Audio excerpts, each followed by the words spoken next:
Le 15 avril 1919, Dieu a fait les choses mineures en premier, en préparation des plus grandes. La résurrection de Jésus est une figure du règne de la divine volonté. Je m'immergeais dans la sainte volonté de mon toujours aimable Jésus, et en sa compagnie, mon intelligence se portait sur l'acte de la création, adorant et remerciant la majesté suprême pour tout et pour tous. Tout affable, mon doux Jésus me dit : Ma fille, en créant le ciel, j'ai en premier lieu créé les petits luminaires et ensuite le soleil comme grand luminaire, lui donnant une lumière qui éclipse toutes les étoiles et le constitue roi des étoiles et de toute la nature. C'est ma coutume de faire d'abord les choses mineures et ensuite les choses majeures comme couronnement des premières. Le soleil, mon porte-parole, représente les âmes dont la sainteté sera dans ma volonté. Les saints qui ont vécu dans le reflet de mon humanité, dans l'ombre de ma volonté, seront les étoiles. Quoique venant après, ceux qui auront formé leur sainteté dans ma volonté seront les soleils. J'ai procédé de cette manière concernant la rédemption. Ma naissance fut sans fanfare. Devant les hommes, mon enfance n'eut pas la splendeur des grandes choses. Ma vie à Nazareth fut si cachée que j'étais ignoré de tous. Je me suis astreint aux choses les plus petites et les plus communes de la vie terrestre. Dans ma vie publique, il y eut quelques grandeurs. Cependant, qui connut ma divinité ? Personne, même pas tous les apôtres. Je suis passé au milieu de la multitude comme un homme ordinaire, tant et si bien que tous pouvaient m'approcher, me parler et même me mépriser, comme c'est arrivé. J'interrompis Jésus en lui disant : Jésus, mon amour, que ces temps étaient heureux, quelle chance avaient les gens qui, s'ils le voulaient, pouvaient t'approcher, te parler, être avec toi. Jésus reprit : Ah, ma fille, seulement ma volonté apporte le vrai bonheur. Elle seule procure tous les biens à l'âme, la faisant reine du vrai bonheur. Seules les âmes qui auront vécu dans ma volonté seront reines auprès de mon trône, parce qu'elles seront nées de ma volonté. Je dois te signaler que les personnes de mon entourage n'étaient généralement pas heureuses. Plusieurs me voyaient sans me connaître, parce que ma volonté n'était pas le centre de leur vie. Seulement celles qui ont eu le bonheur de recevoir la semence de ma volonté dans leur cœur se disposèrent à la joie de me voir ressusciter. L'apogée de la rédemption fut ma résurrection. Plus qu'un soleil resplendissant, ma résurrection couronna mon humanité, faisant briller toutes mes actions, même les plus petites. Elle fut une merveille d'une telle splendeur qu'elle stupéfia le ciel et la terre. La résurrection est le fondement et l'achèvement de tous les biens. Elle sera la couronne et la gloire de tous les saints. Ma résurrection est le vrai soleil qui glorifia mon humanité. Elle est le soleil de la religion catholique, la gloire de tous les chrétiens. Sans elle, la religion aurait été comme le soleil sans étoiles, sans chaleur et sans vie. Ma résurrection symbolise les âmes qui formeront leur sainteté dans ma volonté.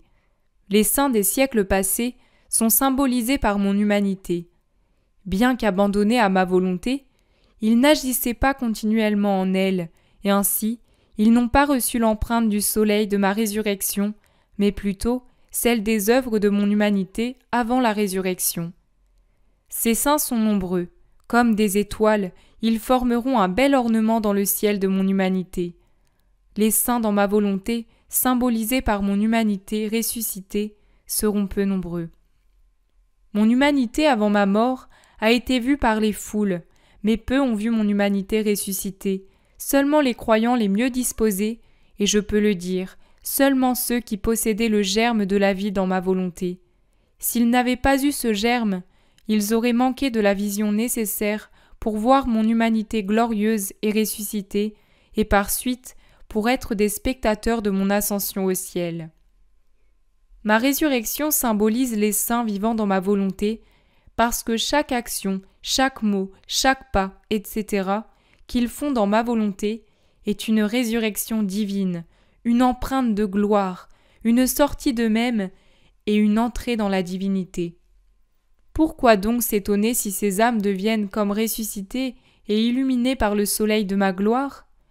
Hélas, peu se disposent à cela, parce que même dans la sainteté, les âmes veulent quelque bien provenant d'elles-mêmes. La sainteté dans ma volonté n'a rien qui soit propre à l'âme, mais tout lui vient de Dieu. Être disposé à se dépouiller de tout est très exigeant. En conséquence, il n'y aura pas beaucoup d'âmes qui y parviendront. Toi, tu es du côté des peu nombreux.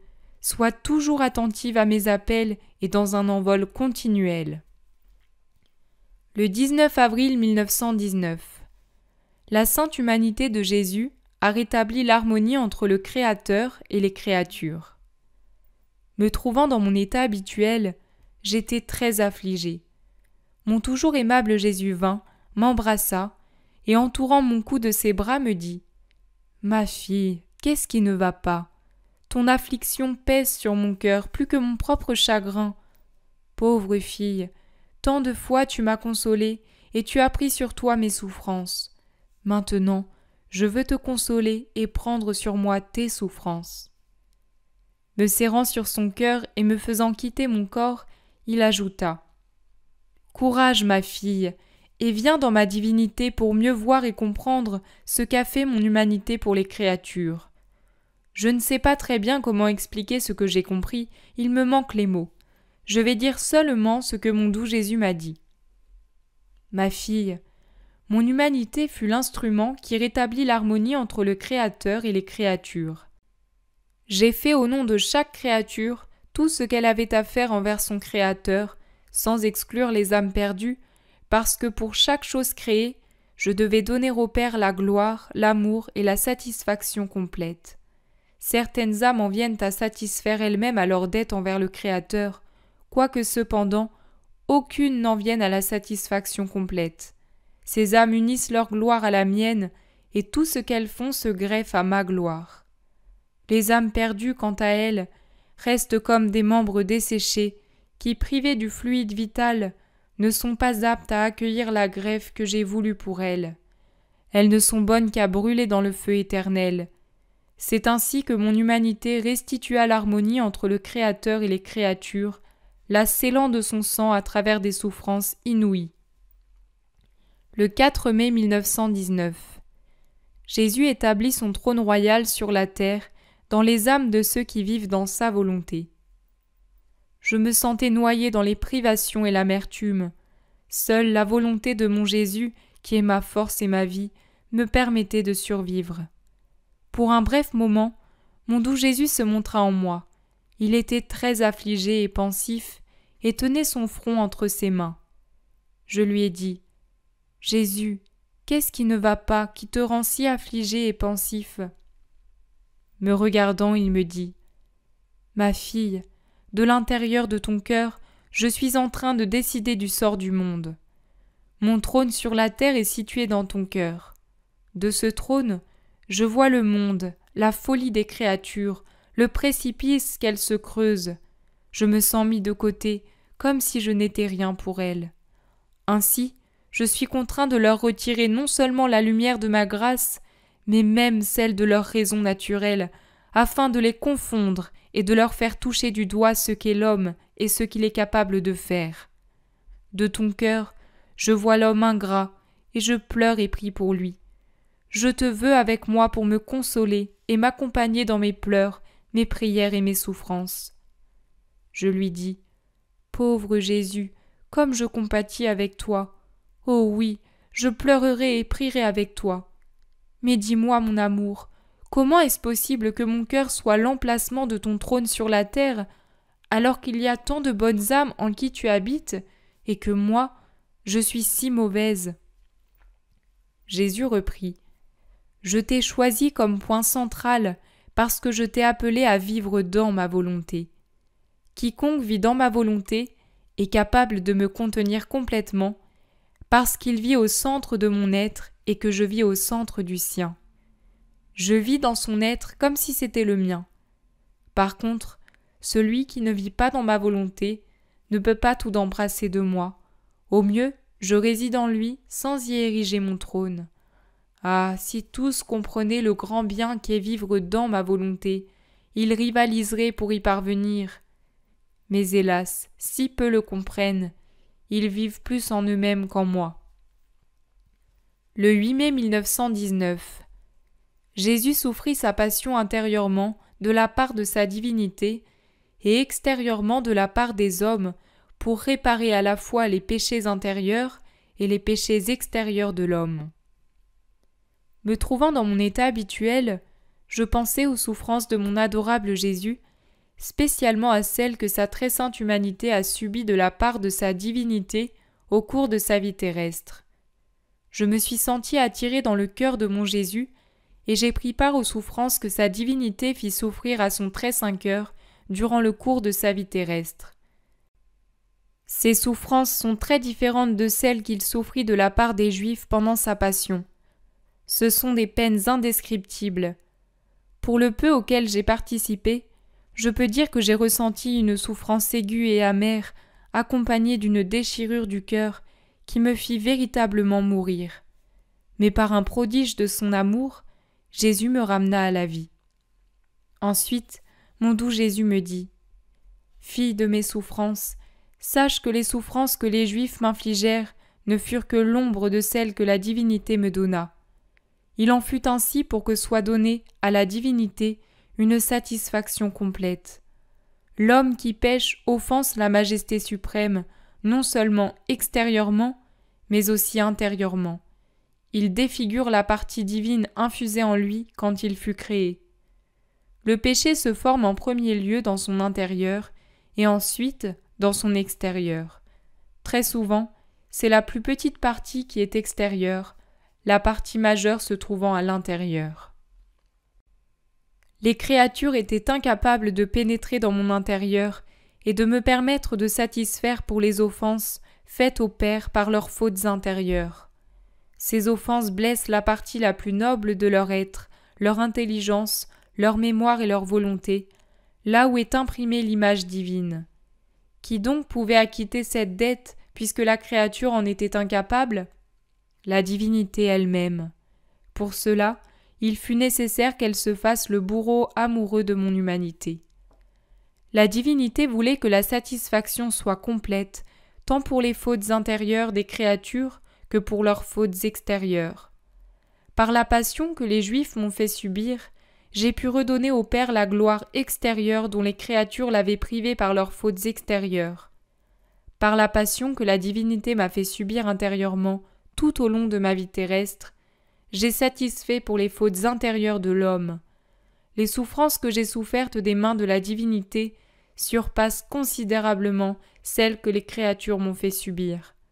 Comprendre cela n'est pas facile pour l'esprit humain.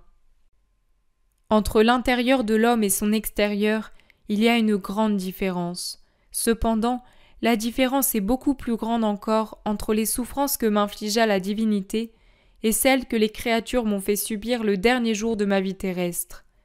Les souffrances qui me furent données par la divinité étaient des lacérations cruelles, des souffrances surhumaines me donnant des morts répétées autant dans mon âme que dans mon corps. Pas une seule fibre de mon être ne fut épargnée. Les souffrances qui me furent données par les Juifs étaient des souffrances amères, certes, mais elles n'étaient pas des lacérations capables de me donner la mort à chaque instant. Seule la divinité avait le pouvoir et la volonté de faire cela. Ah, combien l'homme m'a coûté! Cependant, il reste indifférent et ne cherche pas à comprendre à quel point je l'ai aimé et j'ai souffert pour lui. Aucune créature ne peut comprendre tout ce que j'ai souffert dans la passion que les Juifs m'ont fait subir. À plus forte raison, aucune ne peut comprendre les souffrances beaucoup plus grandes que j'ai subies de la part de la divinité. Voilà pourquoi j'ai tant tardé à révéler ces dernières. Mon amour veut trouver une issue chez l'homme et en recevoir un retour d'amour. Ainsi, je t'appelle à t'immerger dans ma volonté où toutes mes souffrances sont agissantes. Je t'appelle non seulement à prendre part à mes souffrances, mais au nom de toute la famille humaine, à les honorer et à me donner un retour d'amour. Avec moi, supplée pour toutes les obligations des créatures, même si au grand chagrin de Dieu et pour leur plus grand malheur, les créatures n'y accordent même pas une pensée. Le 10 mai 1919. La vie divine habite la créature concurremment à la divine volonté. J'étais très affligée et un peu inquiète de mon pauvre état. Voulant me distraire de mes pensées tournées vers moi-même, Jésus me dit « Ma fille, que fais-tu ? Tes pensées tournées vers toi-même te font sortir de ma volonté. Aussi longtemps que ma volonté est en toi, la vie divine est aussi en toi. Si ma volonté cesse d'être en toi, il en va ainsi de la vie divine et tu reviens à ta vie humaine. Quel changement !» Puis en soupirant, il ajouta « Ah, tu ne sais pas la destruction qui va venir dans le monde. Tout ce qui est arrivé jusqu'à maintenant peut être considéré comme un jeu en comparaison des châtiments à venir. Je ne te laisse pas tout voir pour ne pas trop t'oppresser. À la vue de l'entêtement des hommes, je reste comme caché en toi. Et toi, prie avec moi et refuse de tourner tes pensées vers toi-même. » Le 16 mai 1919. Comme le soleil, chaque acte fait dans la divine volonté se multiplie pour le bien de tous. Je pensais, comment se peut-il qu'un seul acte fait dans la divine volonté se multiplie au point de faire du bien à tous ? Alors, bougeant en moi, Jésus illumina mon esprit et me dit « Ma fille, tu trouveras une image de cela en observant le soleil. Il est unique et cependant, il sait se multiplier pour que sa lumière et sa chaleur soient disponibles pour tout et tous. Par exemple, il éclaire les actions et les pas de l'homme. Si celui-ci modifie son action ou son trajet, la lumière du soleil le suit. Il se multiplie aussi dans toute la nature, distribuant ses bienfaits aux diverses choses suivant les circonstances. À son lever, il embellit toute la nature et agit sur la fraîcheur de la nuit pour former la rosée qui s'étend sur toutes les plantes comme un manteau d'argent, donnant à cette nature un aspect et une beauté qui étonnent et enchantent le regard humain. L'homme, avec toute son ingéniosité, n'a pas le pouvoir de former une simple goutte de rosée. Le soleil poursuit sa route et donne aux fleurs leur couleur et leur parfum. Il ne donne pas une couleur et un parfum unique, mais il fournit à chaque fleur sa couleur et son parfum particulier. Avec sa chaleur et sa lumière, il donne aux fruits leur maturité et leur saveur, une saveur distincte pour chaque fruit. Il féconde et fait croître toutes les plantes. Malgré qu'il fait tout cela, il reste un. C'est parce qu'il demeure dans les hauteurs que le soleil peut être la vie de toutes les créatures qui se trouvent plus bas. Il en va ainsi des actions faites dans ma volonté. L'âme agit alors dans les hauteurs de ma volonté. De là, plus que le soleil, elle veille sur les créatures et leur transmet la vie. En dépit du fait que son action est une, elle brille comme un soleil sur les créatures. Elle en embellit quelques-unes, en féconde d'autres avec la grâce, en libère quelques-unes du froid, adoucit le cœur de certaines, dissipe les ténèbres chez d'autres, en enflamme et en purifie d'autres, donnant à chacune l'appui dont elle a besoin en proportion de ses dispositions personnelles. Le soleil qui s'élève à votre horizon fait de même. Si la terre est stérile, il donne aux plantes peu de développement. Si la graine de la fleur est manquante, le soleil, malgré toute sa lumière et toute sa chaleur, ne peut rien faire lever. Si l'homme ne se lève pas pour travailler, le soleil ne peut rien lui faire gagner. En somme, le soleil produit des biens dans la création selon la fécondité de la terre et les dispositions de l'homme. Ainsi, quoique les actes accomplis dans ma volonté peuvent être bénéfiques pour tous, ils opèrent selon les dispositions de chacun, ainsi qu'en proportion des bonnes dispositions de l'âme qui agit dans ma volonté. Quoi qu'il en soit, chaque acte fait dans ma volonté est un soleil de plus qui brille pour toutes les créatures. Plus tard, je m'efforçai de m'immerger en mon Jésus, dans sa volonté, en multipliant mes pensées dans les siennes, dans le but de réparer et de suppléer pour toutes les intelligences créées, passées, présentes et futures. Avec tout mon cœur, j'ai dit à Jésus : comme j'aimerais te donner avec mon esprit toute gloire, tout honneur et toute réparation au nom de toute la famille humaine, même des âmes perdues qui, hélas, ne t'ont pas livré leur intelligence. Rempli de joie, Jésus me baisa le front en me disant : par ce baiser, je scelle toutes tes pensées avec les miennes, de sorte que je puisse toujours trouver en toi tous les esprits créés et recevoir continuellement de toi en leur nom gloire, honneur et réparation. Le 21 mai 1919. Dans l'ère de la vie dans la divine volonté, les créatures procureront la gloire de Dieu au nom de toute la création. J'étais dans mon état habituel, et mon petit esprit était perdu dans la sainte volonté de Dieu.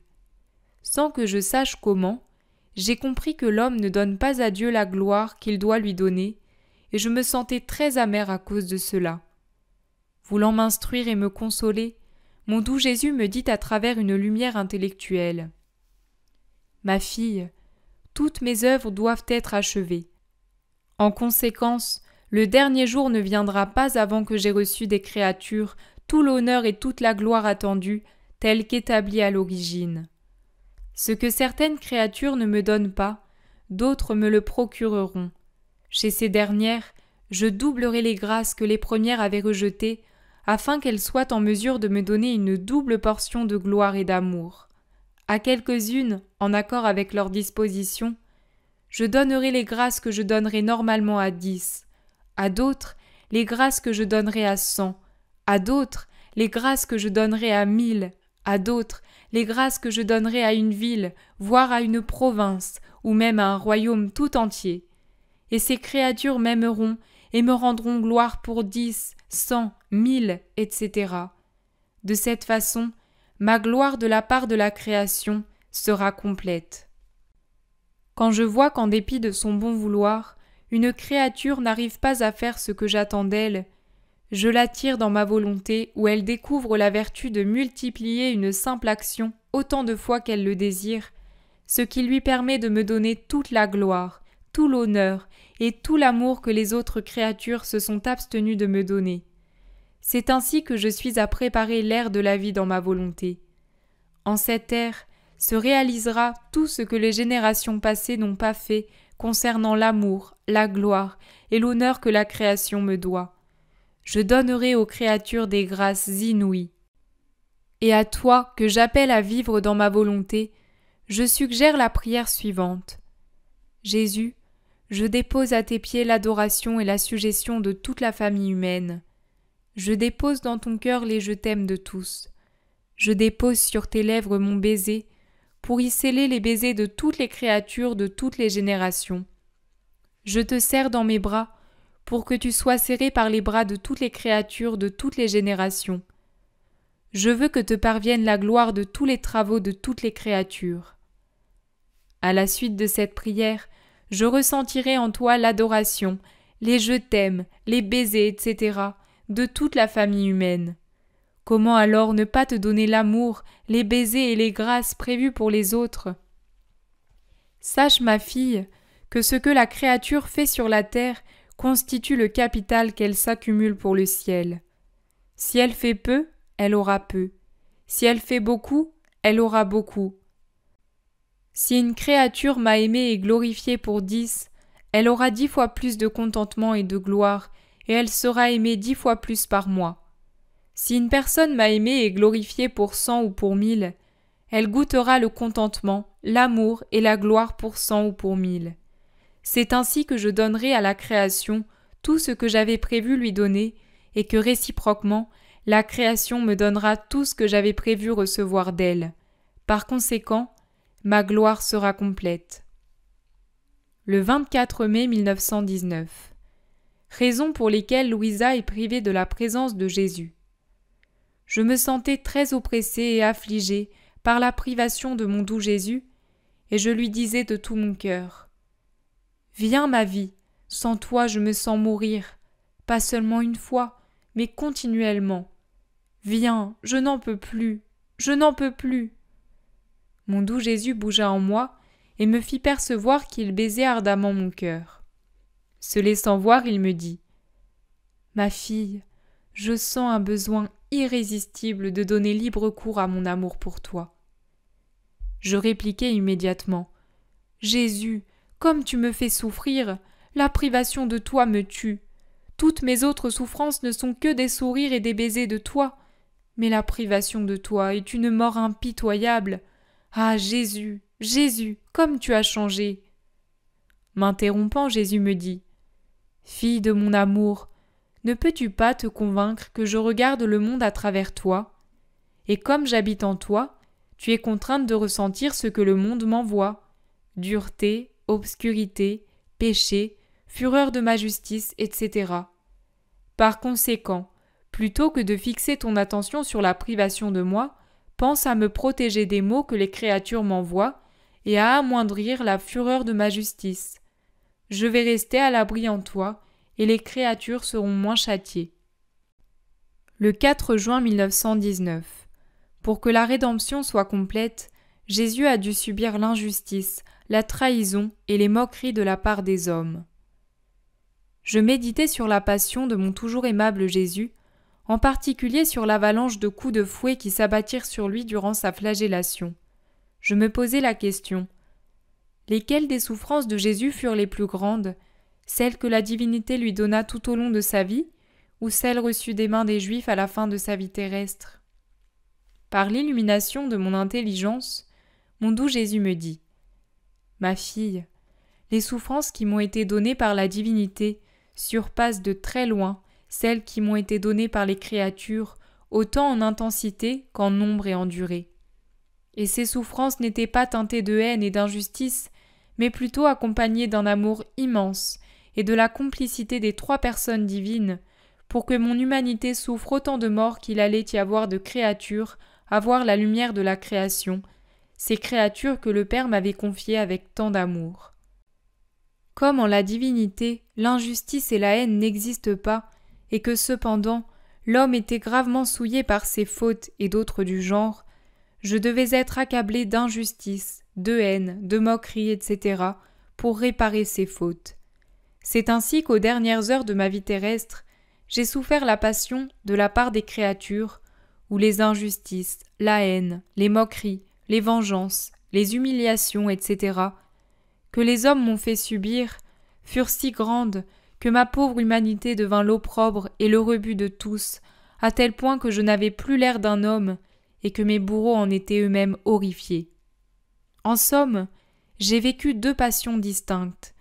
Comme les créatures étaient incapables de multiplier en moi les souffrances et les morts, autant de morts que de pécheurs, la divinité fit subir ces choses à mon humanité tout au long de ma vie terrestre, et cela dans un amour immense et en accord avec les trois personnes divines.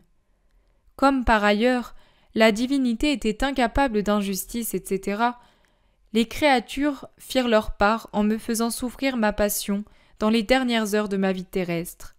Ainsi, la rédemption fut totalement accomplie. Combien les âmes m'ont coûté, c'est pourquoi je les aime tant. Un autre jour, je me disais: mon bien-aimé Jésus m'a dit tant de choses. Ai-je été vraiment attentive à ce qu'il m'a enseigné? Oh, combien peu je m'efforce de lui plaire, comme je suis incapable de quoi que ce soit. Aussi, ces enseignements seront ma condamnation. Bougeant en moi, mon doux Jésus me dit: Ma fille, pourquoi t'affliges-tu? Les enseignements de ton Jésus ne serviront jamais à te condamner. Même si tu n'avais fait qu'une seule des choses que je t'ai enseignées, tu aurais fixé une étoile dans le ciel de ton âme. Tout comme j'ai déployé le firmament au-dessus de vos têtes, et que dans mon fiat je l'ai garni d'étoiles, ainsi j'ai déployé un ciel dans les profondeurs de ton âme, et le fiat du bien produit par toi, car tout bien est un fruit de ma volonté, vient l'orner d'étoiles. Si l'âme fait 10 bonnes actions, il y place 10 soleils pour 1 millier de bonnes actions, 1 millier d'étoiles. En conséquence, répète mes enseignements autant que tu le peux, afin d'orner d'étoiles le ciel de ton âme, et que ce ciel ne soit pas inférieur au ciel qui s'étend au-dessus de ta tête. Chacune de ces étoiles portera l'empreinte de l'enseignement de ton Jésus. Quel honneur tu me donneras. Le 16 juin 1919. Il n'y a pas de sainteté sans la croix, pas de vertu sans souffrance. Je me disais: où sont les souffrances que mon doux Jésus m'avait promises, alors que je ne souffre presque pas? Mon toujours aimable Jésus me dit: Ma fille, comment se fait-il que tu décides toi-même? Tu calcules les souffrances corporelles, et moi je calcule les souffrances corporelles et les souffrances morales. Chaque fois que tu es privé de moi, c'est une mort que tu ressens, et tu répares ainsi les morts que les âmes me donnent par leurs péchés. Quand tu souffres du froid, c'est une autre petite mort que tu ressens, et tu répares pour la froideur des créatures en regard de mon amour. Il en va de même pour toutes tes autres souffrances. Par tes petites morts, tu participes à mes morts.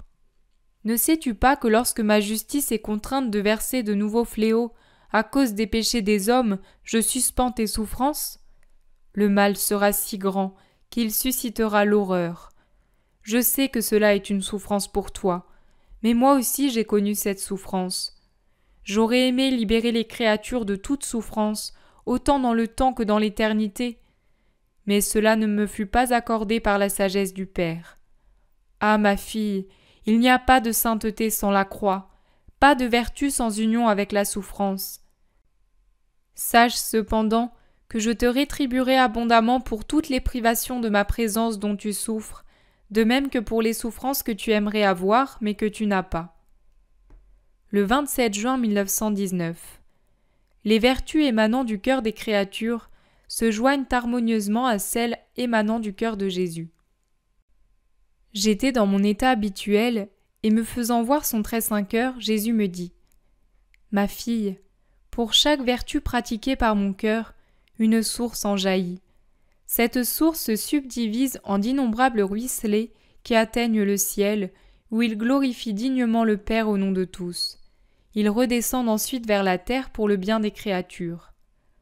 En pratiquant les vertus, les créatures forment elles aussi de petites sources dans leur cœur, lesquelles se subdivisent également en ruisselets.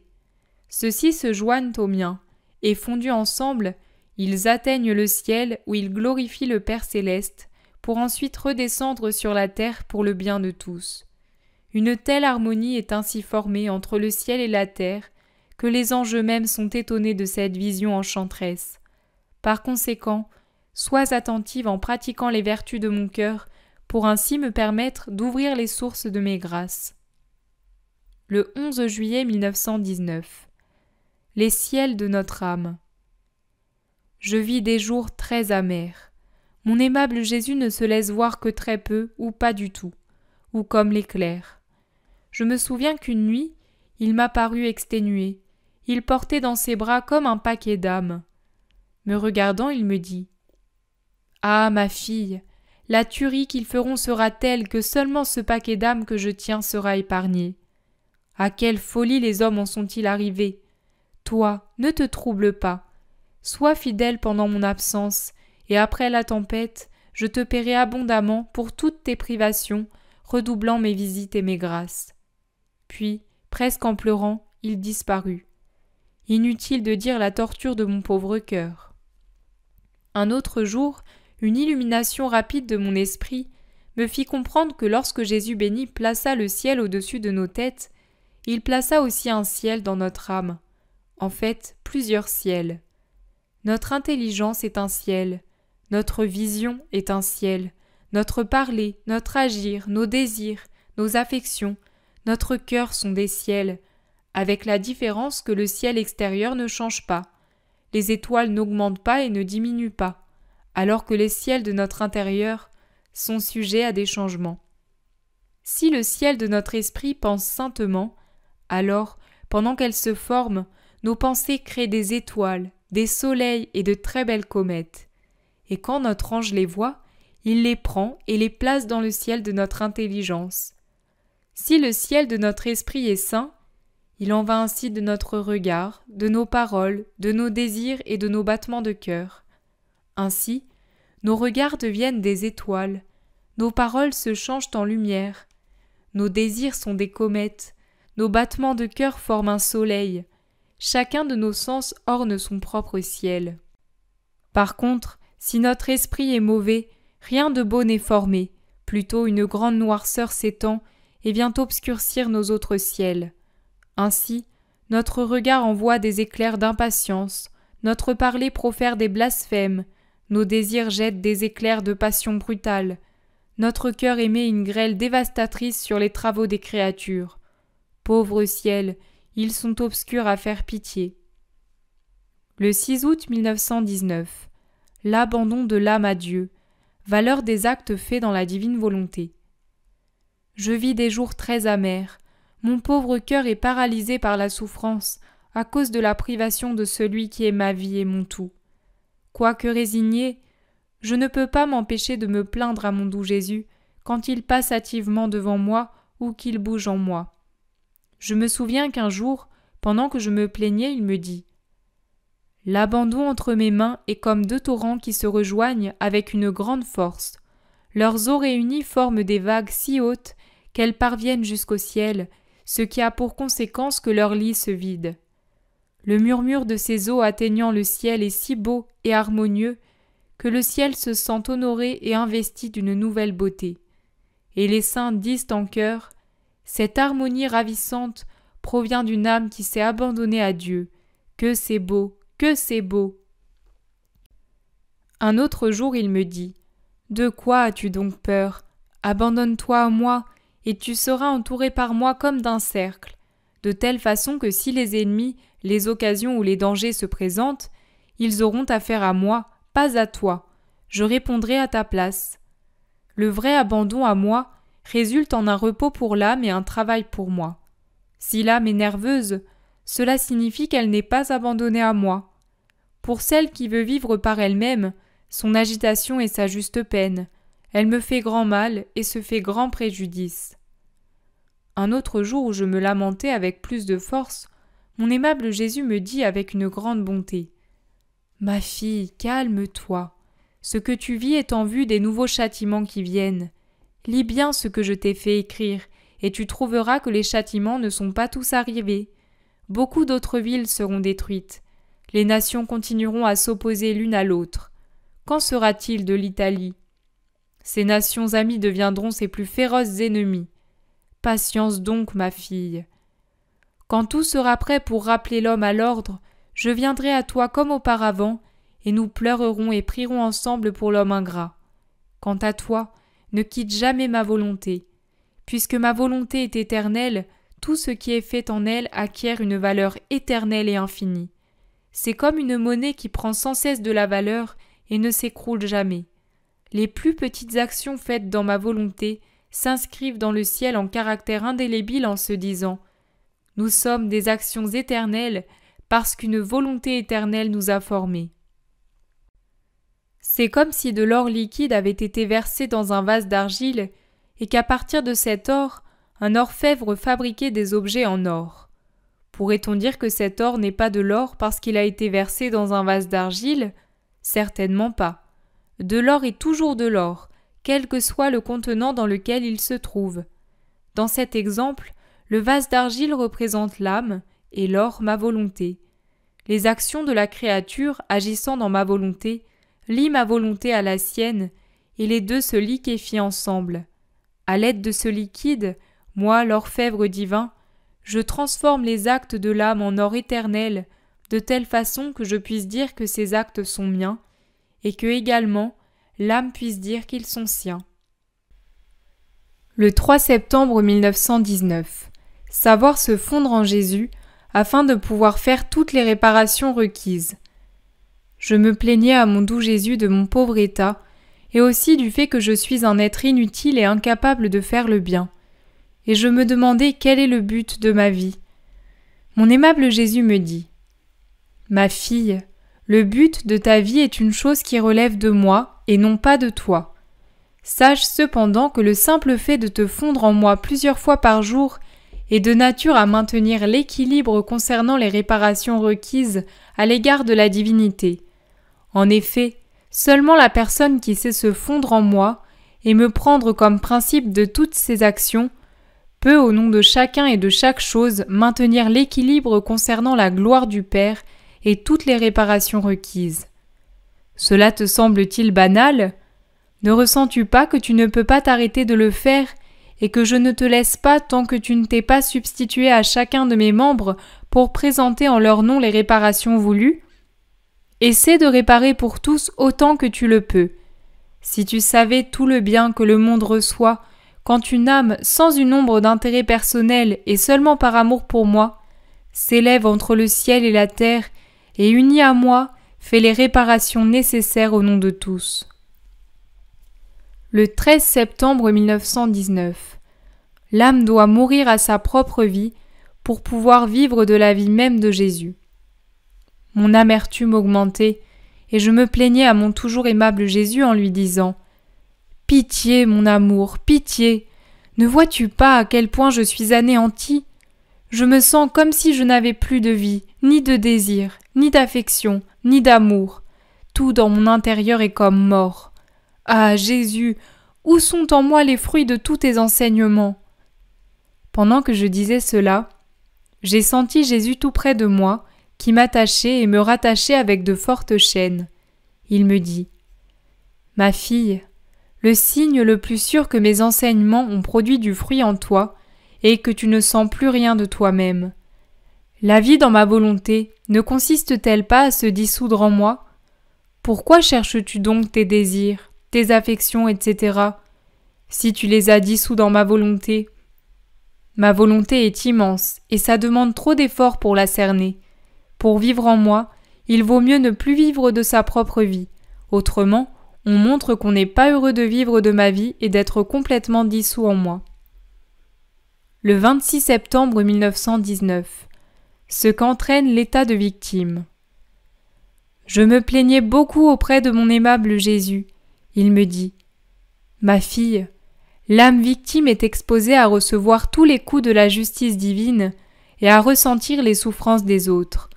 Oh, comme mon humanité gémissait sous les rigueurs de l'état de victime!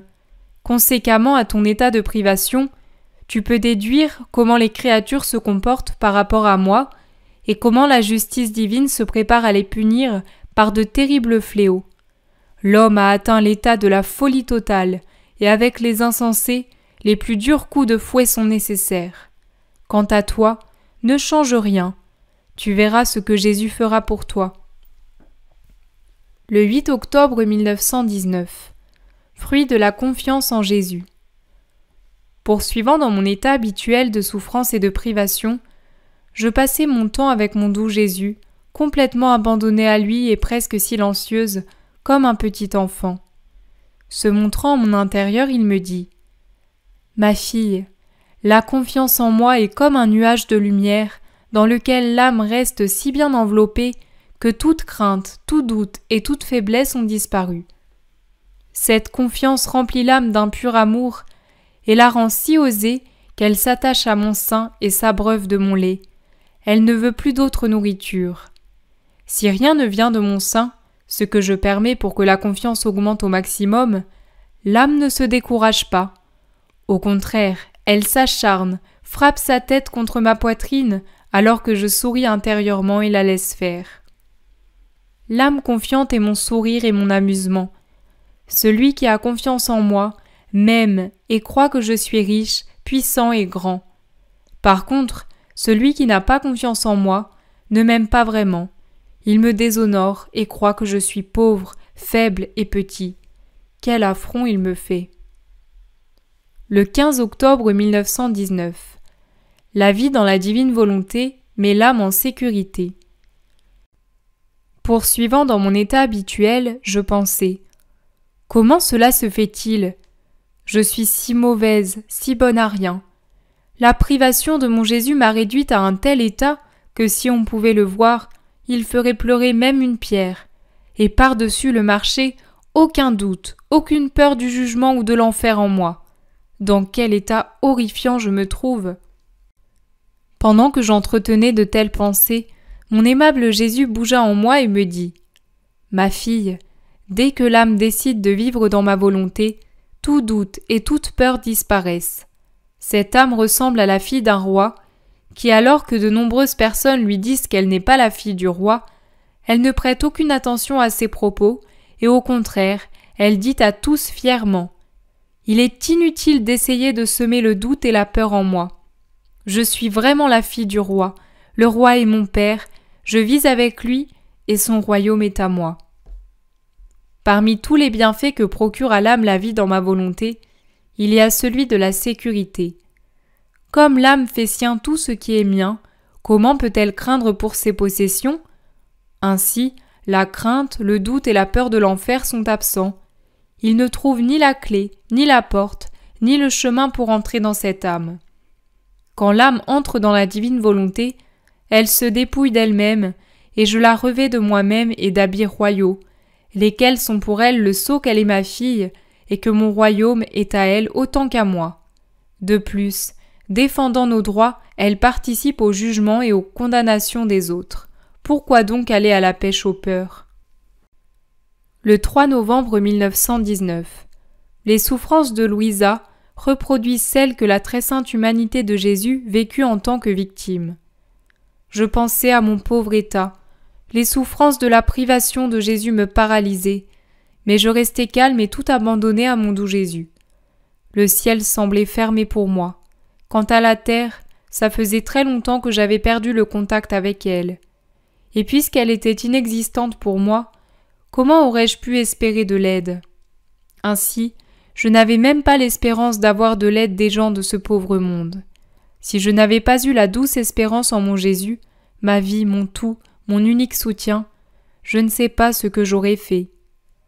Voyant que je ne pouvais plus en prendre, mon toujours aimable Jésus vint, et plaçant sa sainte main sur mon front afin de me donner de la force, il me dit « Pauvre fille, fille de mon cœur et de mes souffrances, courage, ne perds pas cœur, rien n'est terminé pour toi. Au contraire, quand tout semble terminé, c'est alors que tout commence. De tout ce que tu penses, rien n'est vrai. Ton état présent n'est rien d'autre qu'un aspect de l'état de victime que vivait mon humanité. Oh, que de fois s'est-elle trouvée dans cet état si douloureux! Ma divinité qui avait tous les pouvoirs et voulait que j'expie pour toute la famille humaine, me fit ressentir le rejet, l'oubli et toutes les corrections que la nature humaine s'était méritées. C'était pour moi des souffrances très grandes. Comme j'étais unie à la divinité, mon humanité et ma divinité ne faisant qu'un, la séparation d'avec elle m'était un véritable martyre. Être aimé et en même temps me sentir oublié, être honoré et en même temps me sentir trahi, être saint et en même temps me voir couvert de tous les péchés. Quels effrayants contrastes, quelle souffrance extrême! Un miracle de ma toute-puissance m'était nécessaire pour que je puisse porter toutes ces souffrances. Présentement, ma justice veut que ces souffrances soient renouvelées. Et qui peut se prêter à ce renouvellement, sinon celle qui s'est identifiée à moi, qui a eu l'honneur d'être choisie pour vivre dans les hauteurs de ma volonté, d'où, comme de son centre, elle me fait réparation, et même au nom de toutes les créatures?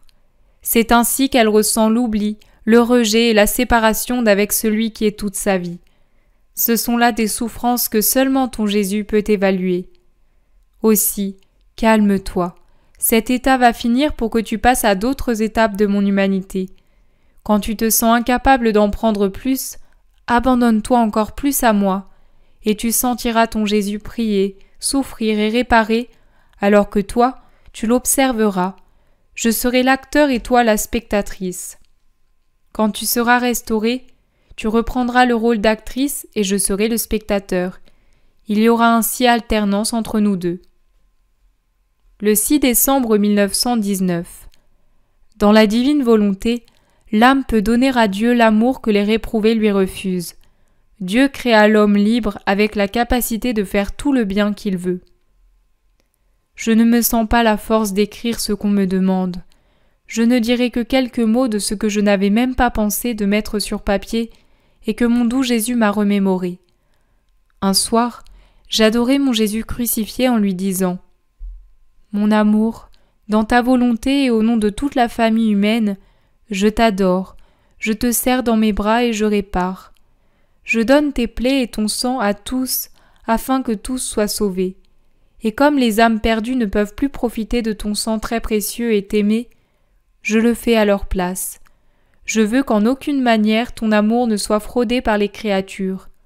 Je veux t'aimer et compenser au nom de tous, du premier homme jusqu'au dernier. » Pendant que je disais cela et bien d'autres choses, mon doux Jésus étendit ses bras autour de mon cou et me serra sur lui en me disant « Ma fille, écho de ma vie, pendant que tu priais, ma miséricorde se raviva, et ma justice perdit sa sévérité, et cela, pas seulement pour les temps présents, mais aussi pour les temps à venir. Tes prières dans ma volonté resteront agissantes. J'ai senti ton amour au nom des âmes perdues, et en conséquence, mon cœur a ressenti une tendresse spéciale envers toi. Trouvant en toi l'amour que ces âmes me doivent, je t'ai versé les grâces que j'avais prévues pour elles. Une autre fois, il me dit « Ma fille, j'aime tant l'homme qu'en le créant, je l'ai gratifié de la liberté, contrairement à ce que j'ai fait pour les cieux, les étoiles, le soleil et toute la nature. Les cieux ne peuvent ni s'ajouter ni s'enlever d'étoiles, le soleil ne peut ni s'ajouter ni s'enlever de lumière. Plus encore, j'ai voulu que l'homme soit à mes côtés, pour qu'en faisant le bien et en s'exerçant aux vertus, il crée ses propres étoiles et ses propres soleils pour l'ornementation du ciel de son âme. Plus il fera de bien, plus d'étoiles il formera. Plus son amour et ses sacrifices seront grands, plus il ajoutera de splendeur et de lumière à ses soleils. Présent dans le ciel de son âme, je lui dis « Mon fils, plus tu deviens beau, plus tu me fais plaisir. J'aime tant ta beauté que je te presse de te mettre à la tâche. Aussitôt que tu t'y mettras, j'accourrai et je renouvellerai ta capacité créatrice, te donnant le pouvoir de faire tout le bien que tu voudras. Je t'aime tant que je n'ai pas fait de toi un esclave, mais un homme libre. » Hélas, que d'abus concernant ce pouvoir que j'ai donné à l'homme, et il a l'audace de s'en servir pour sa ruine et pour offenser son Créateur. Le 15 décembre 1919. La divine volonté est la fontaine de tous les biens. Je disais à mon toujours aimable Jésus, « Puisque tu ne veux rien me dire, dis-moi au moins que tu me pardonnes si je t'ai offensé. » Il me répondit, « En quoi as-tu besoin de pardon ? L'âme qui fait ma volonté et vit en elle n'a plus en elle la fontaine du mal, parce que ma volonté est la fontaine éternelle, immuable et inviolable, de tout bien et de toute sainteté. Quiconque s'abreuve à cette fontaine est saint, et le mal n'a pas d'emprise sur lui. Si le mal essaie de se manifester, il ne prend pas racine, parce que la fontaine à laquelle il s'abreuve est sainte. Quand ma justice me force à frapper les créatures, il semble que je leur fais du mal. On va jusqu'à dire que je suis injuste. Mais cela est impossible, parce que la fontaine du mal n'est pas en moi. Tout au contraire, dans ces souffrances que j'en vois, il y a l'amour le plus tendre et le plus intense. C'est la volonté humaine qui est la fontaine du mal. Si elle semble faire quelque bien, ce bien est infecté, et quiconque y touche en devient également infecté. Après cela, je me suis substitué à chaque créature comme Jésus me l'a enseigné. Par la suite, il m'a dit « Ma fille, quand tu répètes ce que je t'ai enseigné, je me sens blessé par mon propre amour. Quand je t'enseignais ces choses, je te blessais de mon amour, et quand tu les répètes, tu me blesses à ton tour. Même le simple fait de te remémorer mes paroles et mes enseignements me blesse. Si tu m'aimes, blesse-moi toujours. » Le 26 décembre 1919. La vie dans la divine volonté est un sacrement surpassant tous les sacrements institutionnels ensemble. Je me disais, comment se peut-il que faire la divine volonté surpasse même les sacrements ? Bougeant en moi, Jésus me dit, « Ma fille, pourquoi les sacrements sont-ils nommés sacrements ? Parce qu'ils sont sacrés, qu'ils ont le pouvoir de conférer la grâce et la sainteté. Néanmoins, ils agissent suivant les dispositions de la créature, si bien qu'ils sont parfois sans fruit, incapables d'accorder les biens qu'ils contiennent. Ma volonté, quant à elle, est sainte et sacrée. Elle comporte les vertus de tous les sacrements institutionnels ensemble. Elle n'a pas à travailler pour disposer l'âme à recevoir les biens qu'elle comporte. Aussitôt que l'âme se dispose à faire ma volonté, au prix même de tous les sacrifices, elle a automatiquement les dispositions requises, et voyant cela, ma volonté se communique à elle sans délai et y verse les biens qu'elle contient. Elle forme ainsi les héros et les martyrs de la divine volonté, le plus grand de tous les prodiges. Que font les sacrements, sinon d'unir l'âme à Dieu? Et que fait ma volonté? N'est-ce pas d'unir la volonté de la créature à celle de son Créateur, de la dissoudre dans la volonté éternelle? Quand l'âme se fond dans ma volonté, c'est le néant qui s'élève vers le tout, et le tout qui descend vers le néant. C'est le plus noble, le plus pur, le plus beau et le plus héroïque acte que la créature puisse faire. Oh oui, je te le confirme, ma volonté est un sacrement qui surpasse tous les sacrements institutionnels ensemble. Le sacrement de ma volonté agit d'une manière plus admirable, sans aucun intermédiaire, sans rien de matériel. Il opère entre ma volonté et la volonté de la créature. Les deux s'unissent et forment le sacrement. Ma volonté est vie, et l'âme en reçoit la vie. Ma volonté est sainteté, et l'âme en reçoit la sainteté. Ma volonté est force, et l'âme en reçoit la force, et ainsi de suite. Par contre, combien mes autres sacrements, ces canaux que j'ai laissés à mon Église, doivent-ils travailler pour disposer les âmes, si seulement ils y parviennent? Combien de fois ils sont bafoués ou méprisés? Quelques-uns s'en servent même pour leur gloire personnelle et pour m'offenser. Ah, si tu savais les grands sacrilèges commis dans le sacrement de pénitence et les abus horribles dans le sacrement de l'Eucharistie, tu pleurerais avec moi. Oh oui, seulement le sacrement de ma volonté peut chanter victoire. Il est complet dans ses effets et intouchable par les offenses des créatures. C'est que pour entrer dans ma volonté, la créature doit mettre de côté sa propre volonté et ses passions. C'est seulement alors que ma volonté l'investit et accomplit en elle ses prodiges. Quand je parle de ma volonté, je célèbre sans arrêt, ma joie est complète. Quand entre en action le sacrement de ma volonté, aucune amertume ne se manifeste entre l'âme et moi. Pour les autres sacrements, par contre, mon cœur nage dans le chagrin. L'homme les a changés en fontaines d'amertume, alors que je les avais institués comme des fontaines de grâce. Le 1er janvier 1920. Chaque action faite dans la divine volonté se transforme en une hostie éternelle. Je me trouvais dans mon état habituel. Venant de mon intérieur, mon aimable Jésus se montra tout baigné de larmes. Même ses vêtements et ses mains très sacrées étaient baignés de larmes. Cette vue me plongea dans un profond chagrin. J'en fus secoué. Il me dit « Ma fille, quel bouleversement connaîtra le monde! Les châtiments déferleront plus douloureux qu'avant, si bien que je ne cesserai de pleurer sur le triste sort du monde. » Il ajouta « Ma volonté est comme un cercle. Celui qui y entre est pris au piège, de sorte qu'il ne peut plus trouver le moyen d'en sortir. Tout ce qu'il y fait reste fixé au point éternel et se répand dans le cercle de l'éternité. » Il ajouta encore « Sais-tu de quoi est fait le vêtement de celui qui vit dans ma volonté? Il n'est pas fait d'or, mais de la plus pure lumière. Il est comme un miroir montrant à tout le ciel les actions de cette âme. Il est orné de plusieurs miroirs, et dans chacun d'eux, on peut me voir entièrement.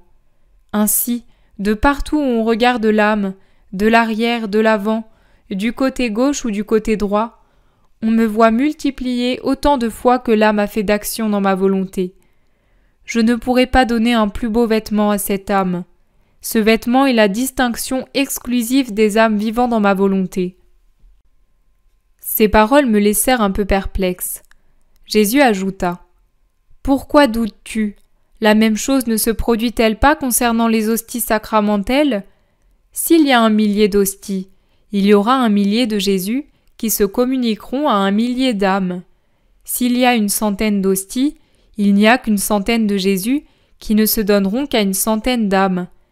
Par chaque action faite dans ma volonté, l'âme m'encercle et me scelle à l'intérieur de sa volonté. Les actes faits dans ma volonté sont des hosties éternelles dont les espèces ne sont pas sujettes à être consommées, contrairement à ce qu'il en est pour les hosties sacramentelles, où ma vie sacramentelle cesse dès que les espèces sacramentelles sont consommées. Dans les hosties de ma volonté, il n'y a pas de farine ou d'autres matières. Leur substance est ma volonté éternelle unie à la volonté de la créature qui, fondue dans la mienne, est devenue éternelle. Ces deux volontés ne sont pas sujettes à être consommées. Qu'y a-t-il de surprenant à ce que la totalité de ma personne soit multipliée autant de fois qu'il y a d'actions faites dans ma volonté? Pour chacune de ces actions, je suis scellé dans l'âme et l'âme est scellée en moi. Ce sont là des prodiges de ma volonté. N'est-ce pas assez pour t'enlever tout doute? Le 9 janvier 1920. Chaque chose créée manifeste l'amour de Dieu pour les créatures. Je priais, et par la pensée je me fondais dans la volonté éternelle. M'étant placé devant la majesté suprême, je lui disais « Éternelle majesté, je viens à tes pieds au nom de toute la famille humaine, du premier homme jusqu'au dernier, pour t'adorer profondément. À tes pieds très saints, je dépose l'adoration de tous.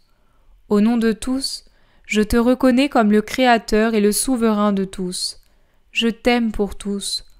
Au nom de tous, je te retourne l'amour que tu nous manifestes à travers les choses créées, en lesquelles tu as mis tant d'amour que les créatures ne pourront jamais te retourner tout cet amour. Néanmoins, dans ta volonté, où tout est immense et éternel, je trouve cet amour, et je te le redonne au nom de tous. Je veux t'aimer pour chaque étoile que tu as créée, pour chaque rayon de lumière et chaque intensité de chaleur que tu as placée dans le soleil, etc. Il serait trop long de rapporter ici tout ce que j'ai dit, et par conséquent je m'arrête. Une pensée me vint ensuite à l'esprit. Comment dans chaque chose créée, notre Seigneur a-t-il pu placer de telles rivières d'amour à l'adresse des créatures? Une réponse me vint dans une lumière intérieure. C'est vrai, ma fille, que mon amour pour les créatures s'est répandu à torrents dans toutes les choses créées. Je te l'ai déjà dit et je te le répète. Quand mon amour créa le soleil, il y plaça des océans d'amour. Par chacun de ces rayons qui inondent les yeux, les pieds, les mains, la bouche, etc. de la créature, j'offre à celle-ci mon baiser éternel, débordant d'amour. En plus de sa lumière, le soleil prodigue sa chaleur. Impatient de recevoir l'amour des créatures, je leur dis par cette chaleur un intense « je t'aime ». Et quand avec sa chaleur et sa lumière, le soleil féconde les plantes, c'est mon amour qui fait ses courses pour nourrir l'homme. Le firmament déployé au-dessus de vos têtes vous rappelle continuellement mon amour. Chacun des clignotements d'étoiles qui pendant la nuit réjouissent l'œil de l'homme lui dit de ma part « je t'aime ». Ainsi, chaque chose créée manifeste mon amour à l'homme.